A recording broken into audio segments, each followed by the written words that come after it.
Bismillahirrahmanirrahim. Assalamualaikum warahmatullahi wabarakatuh. Baiklah, anak-anak sekalian, pada hari ini kita akan belajar tema 1, subtema 1, pembelajaran ketiga.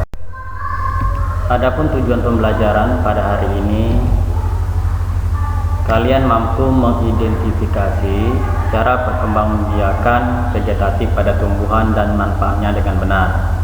Selanjutnya, mampu menyampaikan cara perkembangbiakan vegetatif pada tumbuhan dan manfaatnya melalui tabel dengan benar.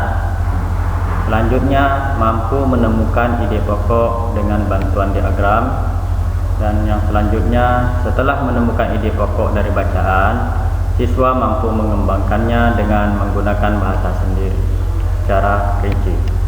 Baik, kita langsung saja ke materi. Perkembangbiakan pada tumbuhan.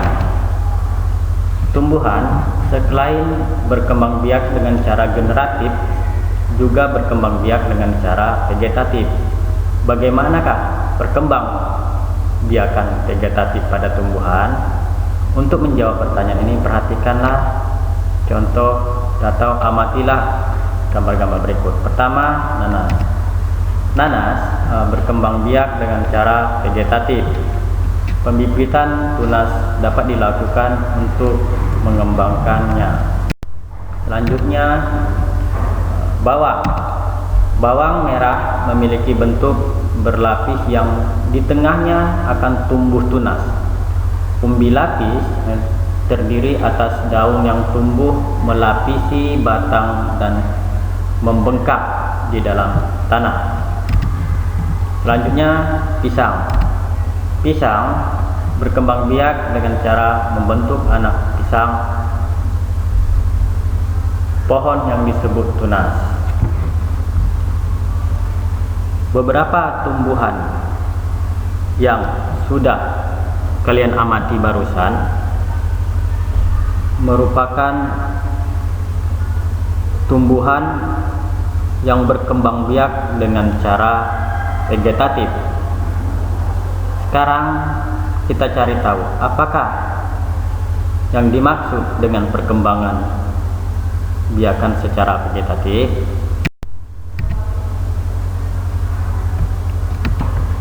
Perkembangbiakan secara vegetatif adalah cara perkembang biak suatu makhluk hidup yang terjadi tanpa melalui perkawinan. Makhluk hidup baru tumbuh berasal dari induknya.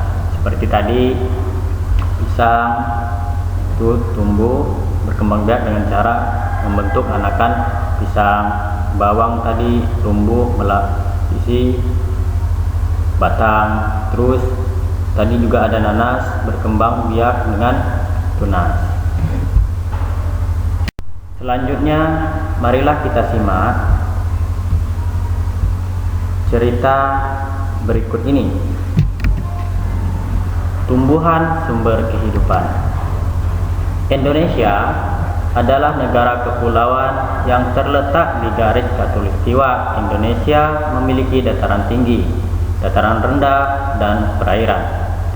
Dataran rendah adalah daratan yang memiliki ketinggian 0 sampai 200 meter di atas permukaan laut. Hampir semua ibu kota provinsi di Indonesia terletak di dataran rendah. Tumbuhan di dataran rendah adalah padi, palawija, dan tebu. Wilayah pantai termasuk dataran rendah. Indonesia memiliki banyak pantai karena negara kita terdiri atas ribuan pulau. Tumbuhan di wilayah pantai adalah kelapa, bakau, dan ganggang. Dataran tinggi adalah dataran luas dengan ketinggian lebih dari 200 meter di atas permukaan laut. Beberapa dataran tinggi di Indonesia adalah dataran tinggi Daeng, Jawa Tengah, dataran tinggi Malang, dataran tinggi Tengger, Jawa Timur, dataran tinggi Alas di Aceh, dan dataran tinggi Bone, Sulawesi Selatan. Jenis tumbuhan di di dataran tinggi adalah teh, kopi, cengkeh, buah-buahan, dan sayur-sayuran. Dapatkah kamu menemukan jenis tumbuhan lain terdapat di dataran tinggi dan dataran rendah? Baik, kita barusan membaca dan menyimak cerita tentang tumbuhan sumber kehidupan. Tahukah kalian, untuk menemukan informasi penting dan ide pokok dari bacaan tersebut, apa yang harus kita lakukan? Dan kita harus tahu apa yang dimaksud dengan ide pokok itu sendiri, sehingga kita bisa menentukan atau menemukan informasi penting dan ide pokok dari bacaan itu. Ide pokok adalah ide atau gagasan yang menjadi pokok perkembangan paragraf. Ide pokok ini terdapat dalam kalimat utama. Nama lain dari ide pokok adalah gagasan utama, atau bisa juga gagasan pokok. Dalam satu paragraf hanya ada satu ide pokok.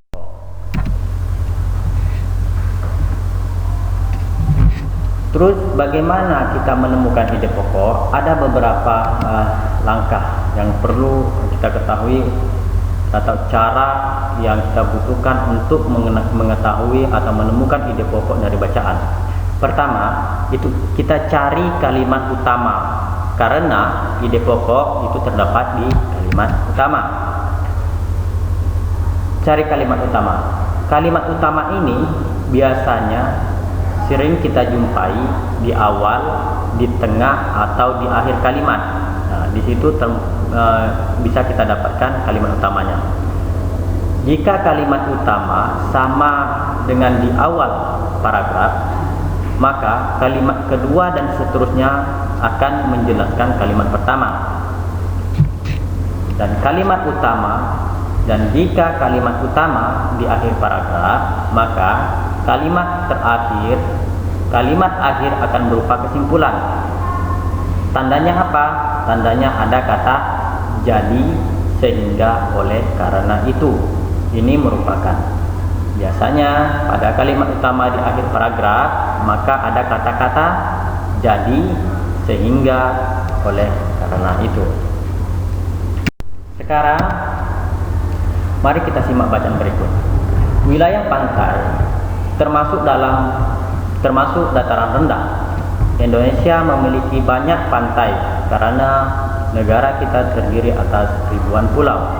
Tumbuhan di wilayah pantai adalah kelapa, bakau, dan ganggang.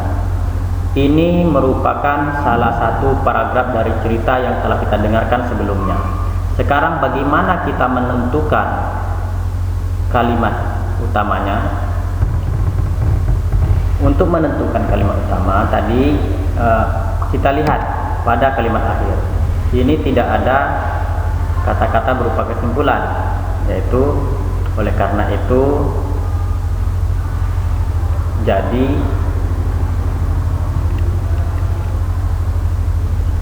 dan karena. Maka